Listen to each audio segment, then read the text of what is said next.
Menyaksikan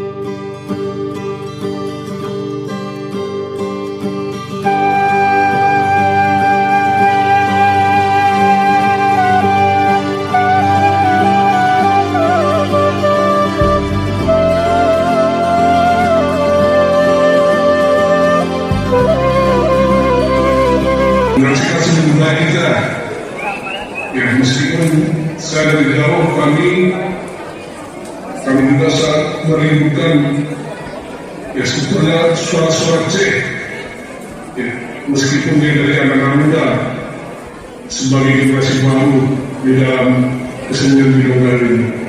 Selamat beliau, mudah-mudahan kita selalu menurut Allah Subhanahu wa Ta'ala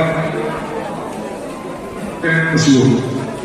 Kemudian mengucapkan bismillahirrahmanirrahim acara bidonggal antara Ibu Mata Aceh dan Sendaya IAIN Takiwan dengan resmi kami nyatakan dimulai.